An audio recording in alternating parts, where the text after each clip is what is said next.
ask for the wave equation, which is a partial differential equation, to be solved by separation of variables.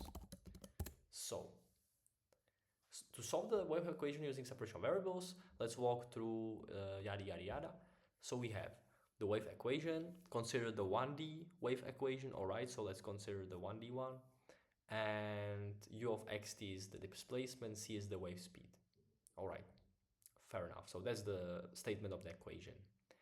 And then we should try a solution of the form that u of xt is equal to some function of x times another function of t, so that it's separable. And substitute into the PDE. Plug in into the wave equation, we get the following. So we just must take x times t and derive the t part twice if it's in respect to t on the left side, and then c squared same, and then derive the x part if we write out u as a product of x function and product of t function that's separable. Then we basically divide sides such that we have only in respect to t on one side, only respect to x on the other side, and c squared is a constant. And another step is left side depends only on t and the right side only on x, so both must equal a constant, and we will call that constant minus lambda.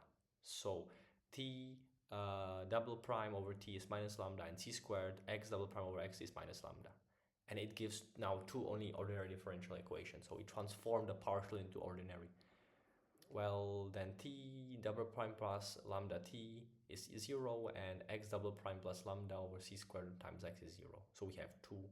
We have a equation of time and equation of space here, like two equations like that. To solve the spatial part, all right, so we will create a new k squared that is going to be lambda over c squared. All right, fair enough. So we have another parameter k here. This is the standard solution for second order differential equation of this type.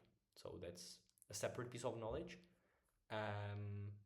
And solve the time part, all right, the other equation simply.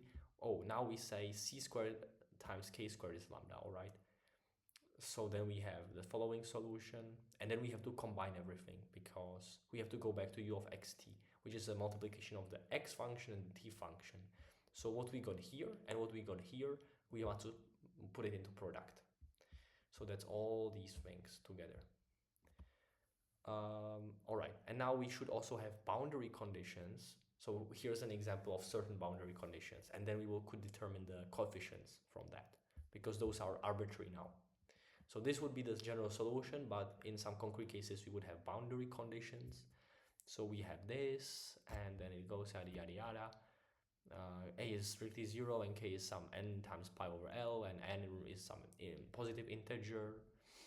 So by that logic, we would have some sign solution for x sub n of x, and then we have a final general solution, all right.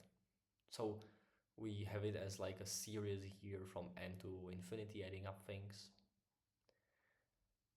So basically now we have a general solution, but it's based on the boundary ones. And if you want to determine coefficients, well, they're from initial conditions, so we would need some initial conditions. So yeah,